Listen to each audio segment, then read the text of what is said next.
Hello, my name is Tony Marino, and I'm parent educator with Forest Warren Human Services.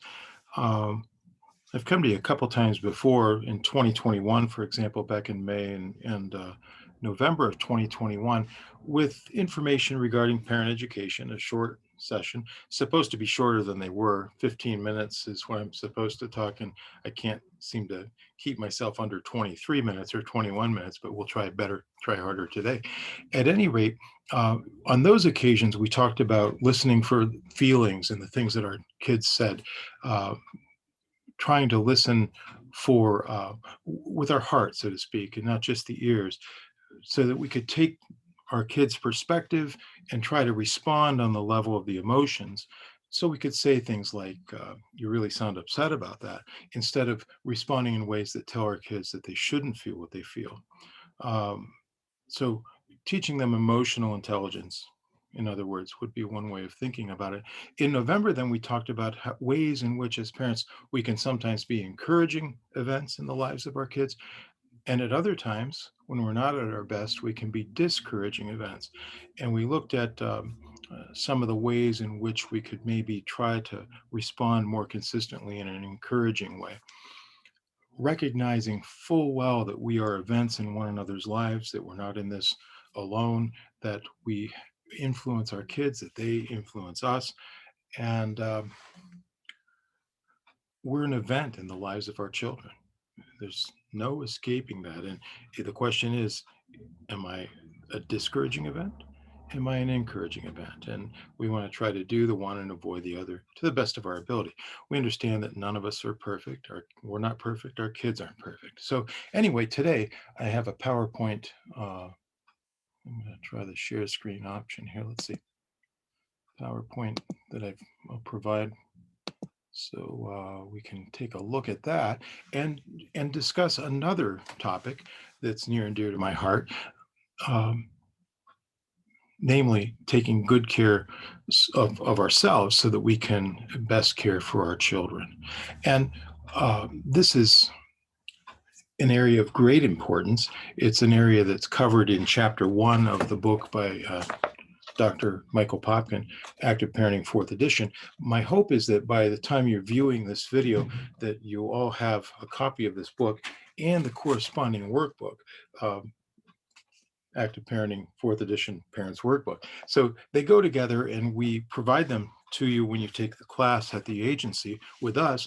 But in the past, 21st century has also been providing them to parents too, so that when I come on here talking about page 39 or 40 in the active parenting text, you actually have one to refer to. So here's hoping. I'm hoping that you have that text. At any rate, let's take a look here if I can get this to work correctly. Okay, there we go. So uh, today, that's what we're going to talk about. We're going to talk about self-care, and most of the material that I'll talk about today will be information from Dr. Popkin's book, from those classes that we teach, but not all. Some of the other information will be stuff that is from other sources, but I'll give you page numbers when there are places in the text or workbook to refer to. All right, some guiding reminders. Um, I've been teaching classes at Forest Warren now for 19 years or so. And in that time, we've tried to work on the premise that there are no perfect parents and there are no perfect children. We're not perfect, our kids aren't perfect. And we recognize that, you know. There are times though when we forget. I forget that my kids aren't perfect, and maybe I get into a pattern of responding where it seems like I think they are, you know. And we need to be careful about that. I don't want to get into a situation where I'm responding in a retaliatory way to my kids, or out of resentment to my kids, or even to the point where I'm holding a grudge against my child, this beloved child, you know. On day one, we'd be holding them and thinking, you know, boy, I can't wait till you're 5 and I can hold a grudge against you. That would be silly. Uh, and yet it happens. And so we want to be careful about that. And one of the ways we can take good care regarding that issue is to call to mind often enough that I'm not perfect, and neither is my child. So, some of you might be saying, "Oh, I'm very clear that my child isn't perfect." Okay, uh, that's that's what we're talking about. So the family, the next point, the family is the first school on how to be human. Uh, in active parenting, the purpose of parenting is listed as being to protect and prepare our children to survive and thrive in the society in which they'll live. Our society is one that's high tech and diverse and democratic and so on. So we want our kids to know what they need to know to do well, to not just survive, but to thrive. We protect and prepare them. We're teaching them really. Discipline is all about teaching our kids. Self care is not selfish. So that's the case that I'm trying to make today, that we want to be able to take good care of ourselves so that we're best able to care for our children. And I think we know that self care isn't selfish, but I mean, sometimes it can be. I suppose we could get in. Some people, maybe I don't know who they are, but taking so much care of themselves that they have no time for anybody else. So that would be a problem.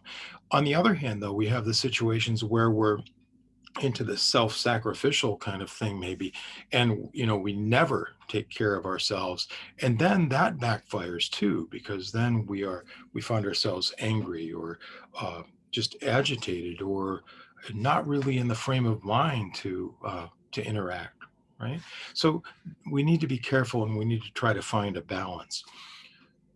Self-care also is many faceted, so we can talk about caring for ourselves physically, emotionally, spiritually. We'll look at some of the differences um, as presented in at the end of chapter 1 in the text, page 39 and 40. uh, and finally, what we this very important idea that what we pay attention to tends to grow stronger in our lives. We tend to What we tend to focus more on, we tend to see more of. And that becomes very important in the dynamic, the interaction between ourselves and our children. It's one of the reasons why I don't just want to pay attention to misbehavior, for instance, because I start paying attention just to the misbehavior, and sometimes kids will um, act in ways so as to even get that attention, right? Why would we do that is our way of thinking. But uh, we have our parenting program running up here, and our kids don't have the exact same program as we do. It's something else is going on there, right? Okay, so this quote by Albert Einstein. It's a beautiful quote. I first became aware of it about 20 years ago, I guess, but uh, and I think Einstein actually said it. Nowadays, it's like, did he really say it? Did Shakespeare write that? Who knows? But here, Einstein is getting at something that's very important and affects everybody. Maybe the theory of relativity, I don't really rely on that in any conscious way, but this affects parenting very clearly, and my attitudes toward parenting and life in general. Einstein said there are only two ways to live your life. One is as though nothing is a miracle, the other is as though everything is a miracle. And uh, that that resonates with me anyway, because I know there are times when I have a certain view of things, and and nothing is like, I'm like saying wow to nothing. There are other times when I take the time to look and really spend time, and it's an aha moment. There's this great wonder. And the question is, why do we spend time in the one and the other? We know that this sense of wonder is important. Well, our kids sometimes, think about a young child and a parent. Our kids can really help us in that regard. When we're parenting a very young child, think about a child who's exploring between 1 and 2, or even a little bit older. There's this sense of wonder with a young child often enough. And I found myself talking to parents early on about how, I guess when I first started teaching classes, my our son was very young. He was born just a few months before I began teaching classes. And our daughter was a school ager at that point.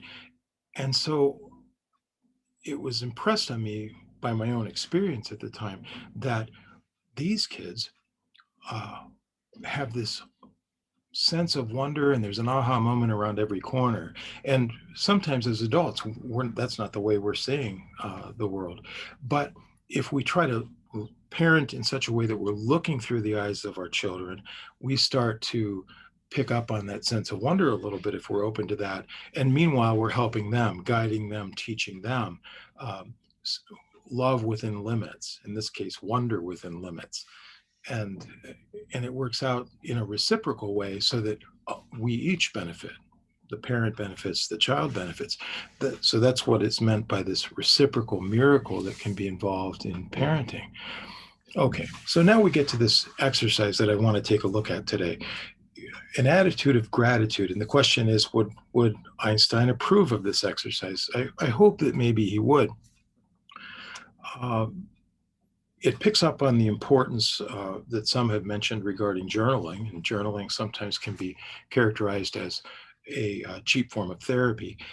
At any rate, uh, we might practice keeping a gratitude journal, or even just more simply still making a gratitude list, a short list of things we're grateful for. And the idea being that that would help us view the world, and especially our families, as the gifts they are to us. So here's the recommendation. Here's the exercise. All we need to do is take out a piece of paper, and we number from 1 to 20 on that piece of paper. It could be a fancy piece of paper in a nice notebook. It could be just something I took out of a ream of 500 pages, um, just regular lined paper. It doesn't have to be anything special, but what we want to do is write down 20 things, number 1 to 20, and then list 20 things we're grateful for. Over the years in the divorce class that we offer, helping your children cope with divorce, sometimes in managing anger in the family, or sometimes in this class, in the class for parents of school agers, we practice this exercise. And what I've found over the years is, us guys, we get stuck at about 5 or 6. Women get stuck at about 10 or 11, and then it's like I can't think of anything else. And so the way to expand that list is to think in terms of categories, think in terms of your life, things that you have enjoyed and liked and even loved in your life. So if I asked you, well, first of all, you could put life on line number 1 if you wanted to. You could, or if that would upset your spouse, you could put your spouse on line 1, but or 2. And then let's say I've got 2 or 3 children. Now each one of them can be put on a line, and I'm already down to 4 or 5. Am I thankful for my vehicle? Am I thankful for my home, my job? Uh, and then we can expand the list out even further. We open it up to things, for instance, your favorite sports team, football team, baseball team, 3 foods that you like. How about this? 4 books you've read in your life, 3 or 4 places you've visited that you'd like to visit again that still move you. Just you could close your eyes and think of those places, and they would, and it's like you're there again, and how helpful that is to wherever you are at the time. The idea is there are no limits to things that you could put on this list, and the list changes as the seasons move from one to another. In one season, I might be thankful for snow. Right now, it's like I'm rooting for spring, and snow isn't on my list. So the list changes as we go through the phases of uh, our year and our years. So okay, I've got this. Anyway, that's the practice, and it doesn't have to take. You don't have to time it. You could time it 3 minutes or 80 seconds and list as many as you can. But it's not like, oh, I've got to get to 20 or else I'm in trouble. That's not the point. It's just to change the view, just to open up my view to things that I like, and then the things that I like or have enjoyed in my life, it's just a subtle shift from there to I'm thankful for that. And when we do that, we make that move. Now we're in the realm of Einstein's comment. Trying to live my life, trying to view my life as a parent and as a human being, as this miracle. Okay, so I've listed a book by Timothy Miller there, How to Want What You Have, and that book is an important book. It talks about this very theme, that happiness is going to be something that flows from gratefulness, from gratitude. It's not like, well, I'm going to accumulate this, that, and the other thing and get these people to stop doing these things, and then I'll be happy. Get my kids to cooperate, and then I'll be happy. No, I mean, that would be nice, but what we're going to do is try to find a way right here, right now, with this unique child before me, and try to be happy here and now. So this exercise is one that one author said if we practiced it daily for a month, it would be life-changing, could be life-changing. So I encourage you to do that. Okay. Now, in the active parenting text that I referred to earlier, this text by Dr. Michael Popkin, we on page 39 and 40, that's chapter 1, towards the end of chapter 1 is where self-care is described. And it's described as consisting of the components listed here: keeping your body healthy, talking and visiting with other people. So many things so many areas of our lives, for instance, trauma, the healing of it can really be um, assisted by connection with other people. We think about just the importance of the attachment bond between parent and child at the beginning of life, and how that child then, because that bond is there and secure, hopefully, so many things flow from that, good things flow from that. So visiting with others, the importance of others in our lives, clearing our mind, however we do that. There's some ideas listed there. Getting organized, that's the one that I fail at. I'm in a room of 100 people. I'm either the least organized or the next or the runner up, right? Deciding how you want to handle romance. Children, the arrival of children changes things. My great aunt from County Cork, Ireland, my late great aunt, we live to see changes, and how, right? Okay, good. So now moving forward, here's what we'd like to do. I'd like to suggest that you would read in chapter 1, that section of the text dealing with self-care, pages 39 and 40. And then there's a corresponding worksheet in the workbook where what we find is a self-evaluation chart, and you can kind of list the your efforts, successes, and ways in which you've tried to do things like take time out from your children, uh, doing things you enjoy, relaxing, keeping yourself healthy, and so on. And then continue to investigate self-care on your own through whatever works for you: books, the internet, discussion with others, and so on. And then remember, please think of us as a resource. Feel free to call me at the number listed, 21 extension 726-2100 extension 8211. If you have any questions, maybe you'd like to hear more about these classes, maybe you have a question about something I said today. So I wish you all the best, and happy parenting. I thank you so much for your time and attention, and let's all root for spring. Okay, thank you.